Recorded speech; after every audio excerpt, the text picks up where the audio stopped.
আমরা চাইলে এক ইশারায় এই ব্রহ্মাণ্ডকে এদিক থেকে ওদিক করে দিতে পারতাম, কিন্তু তাতে কি হতো? আমাদের জীবনের উদ্দেশ্য হলো সংসারে ধর্ম স্থাপন করা, আর তা তখনই সম্ভব হবে যখন আমরা নিজেরা ধর্ম ও প্রেমের ভাব পালন করব, যখন আমরা নিজেরা করুণার উদাহরণ হয়ে এই সংসারের সামনে তুলে ধরব। কারণ এই সংসার, দাদা, এ মায়ার ওপরে বিশ্বাস করে না, বিশ্বাস করে শুধুমাত্র কর্মের ওপর। কারণ এই সংসার এ মায়ার ওপর নয়, এ বিশ্বাস করে কর্তব্যের প্রতিরূপকে। কথাটা তুমি ঠিকই বলেছ, কিন্তু এটা তুমিও ভালো করে জানো কানাই যে ওর সৈন্যদের জীবিত ছেড়ে দিয়ে তুমি ওর অহংবোধে আঘাত করেছ, যার প্রতিশোধ নেওয়ার জন্য ও নিজের পুরো সৈন্যদল নিয়ে তোমার উপর আক্রমণ অবশ্যই করবে। জানি জরাসন্ধ নিজের সমস্ত সেনা নিয়ে আসবে, যুদ্ধ করবে, আর একবার নয় একাধিকবার যুদ্ধ করবে। কিন্তু দাদা, জরাসন্ধ কৃত প্রত্যেকটা যুদ্ধ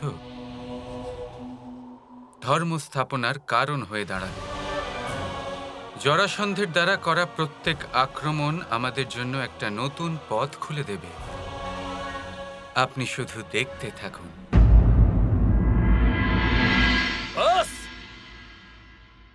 অনেক হয়ে গেছে মা, এখন আমি আর এক মুহূর্তের জন্য রাধাকে প্রধানের পদে দেখতে পারছি না। তাহলে কি করবে? রাধাকে ওই গদি থেকে নামানোর প্রত্যেকটা প্রচেষ্টা আয়ান বিফলে যাচ্ছে। মহারাজ কংস,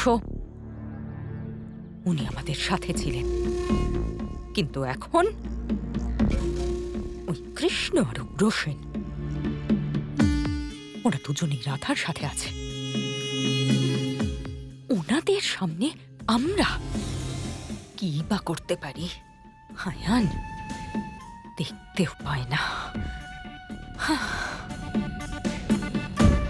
আমরা কিচ্ছু করতে পারবো না, আমরা কিচ্ছু করতে পারবো না।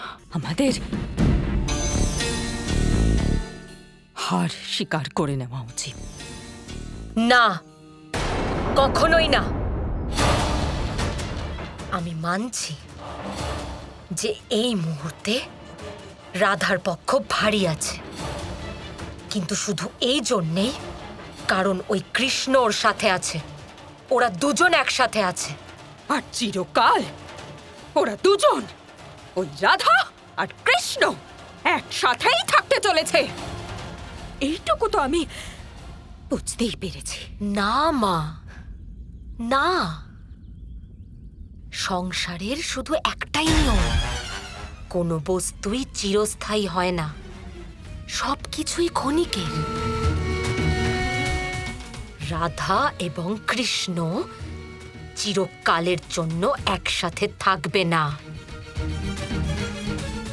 শীত এবং বসন্তের মাঝে পাতা ঝরা তো আসবেই।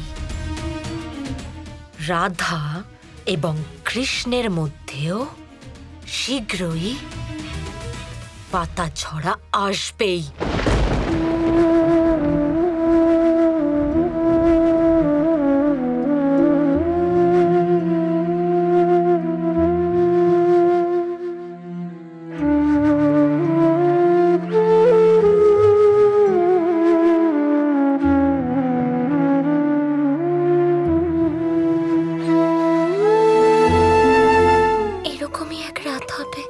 যখন তুমি আমায় নিতে আসবে, এরকমই হাওয়া বইবে, আর আমি শুধুমাত্র পূব দিকেই তাকিয়ে থাকবো, যেদিক থেকে তুমি আসবে কৃষ্ণ।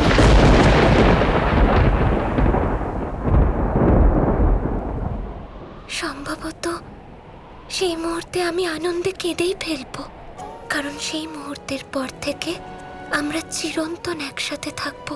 সেই জায়গায় গিয়ে আমাদের সেই বাড়িটা বানিয়ে দিও কৃষ্ণ, আমি অপেক্ষা করব। আমি সেই কাজ শুরুও করে দিয়েছি রাধা।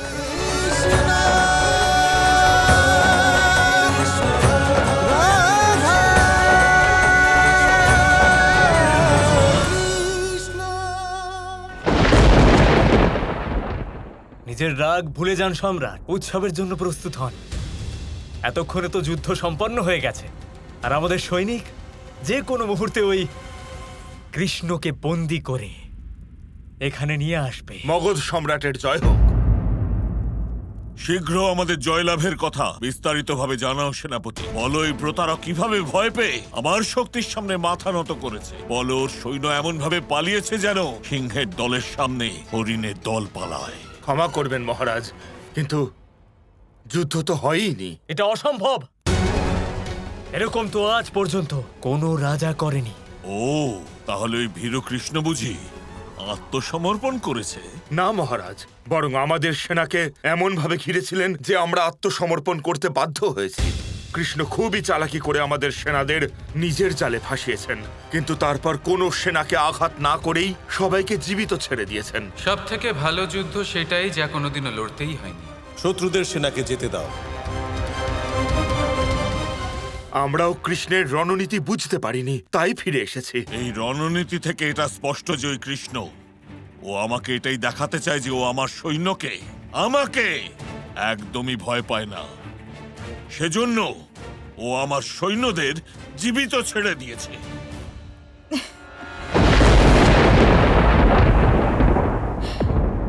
ওই কৃষ্ণ আমাকে অপমান করেছে, আর তোমার হাসি পাচ্ছে রুক্মিণী। না কাকামণি, আমার হাসি আপনার অপমানের জন্য নয়, নিজের চিন্তার জন্য পাচ্ছে। কত বোকা আমি! সেই কৃষ্ণ যে অস্ত্র দিয়ে নয়, নিজের বাঁশি দিয়ে সবাইকে বশ করে নেয়, যে কিনা কংসের মতো মহাবলীকে বধ করেছে, যে সম্রাট জরাসন্ধের সামনে নির্ভীক হয়ে তার সব সৈন্যদের জীবিত ছেড়ে দেয়, আমি কিনা তার সুরক্ষার জন্য ব্যাকুল হচ্ছি। এ তো এমন হলো যেন প্রদীপ সূর্যের তেজের জন্য দুশ্চিন্তা করে। কৃষ্ণ তো সর্বশক্তিশালী, ও হলো সাক্ষাৎ অভয়। আমি এরকম এক ব্যক্তিকে ভালোবাসি, আর আমি তার জন্য ভয় পাচ্ছিলাম। ব্যাস এই ভাবনাতেই হাসি পেয়ে গেল। আমি মগধ সম্রাট জরাসন্ধ, তোমার মুখের এই হাসি আমি কেড়ে নেব। তোমার ওই প্রেম, ওই গোয়ালাকে তুমি কখনোই পাবে না রুক্মিণী, কখনোই না। কারণ মৃত ব্যক্তির সাথে কারুর বিবাহ হয় না রুক্মিণী। রুক্মিণী, আমার সমস্ত মহাবিনাশকারী অস্ত্রশস্ত্র মগধ থেকে আনানো হোক। আমার সব থেকে দক্ষ শক্তিশালী সৈন্যদলকে এখানে আসার জন্য সংবাদ পাঠাও। আর তোমার বোনের স্বয়ংবরের আয়োজন শুরু করো। আমি কৃষ্ণের থেকে নিজের অপমানের বদলা নিয়ে আসছি। এবার আমি আর কারোর ওপর বিশ্বাসই করব না। আমি নিজেই যাব, আর ওই কৃষ্ণের ঔদ্ধত্য, মিথ্যে সাহস আর মায়ার শেষ করব।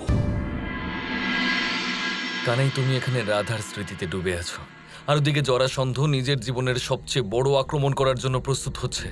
তাড়াতাড়ি করো, আমাদের গিয়ে যুদ্ধের বিজয় কৌশল বানাতে হবে। এখানে প্রেমের মন কৌশল চলছে দাদা, আর আপনি যুদ্ধের নীতির কথা ভাবছেন। আপনি এই রণনীতি আমার ওপরে ছেড়ে দিন, আর আপনি শুধু আমার জন্য এক অত্যন্ত গুরুত্বপূর্ণ কাজ করুন। যুদ্ধের এই পরিস্থিতিতে আমি তোমার জন্য এমন কি কাজ আছে তোমার, কানাই? আপনি গিয়ে এমন এক স্থান খুঁজুন যা অত্যন্ত চমৎকার, দৈব ও অদ্ভুত, যেন এক স্বপ্ন। আর এই স্থান পৃথিবীতে যেন কোথাও না হয়। যান, এমন কোন স্থান শীঘ্রই খুঁজে আনুন। কিন্তু এরকম জায়গা তুমি চাইছো কেন? আরে, আপনার বিয়ে, বলরাম দাদা আর রেবতীর বিয়ে ওখানেই তো হবে। ব্যাস কানাই, তুমি যা করতে চাও তুমি তাই করো, কিন্তু আমি যাচ্ছি যুদ্ধের বিজয় কৌশল বানাতে। দাদা, কিন্তু আপনি কথা দাদা, কি করি দাদাকে নিয়ে? ব্যাস এবার আমি নিশ্চিন্ত হলাম কৃষ্ণ। আমি বুঝে গেছি যে তুমি জরাসন্ধকেও পরাস্ত করতে পারবে।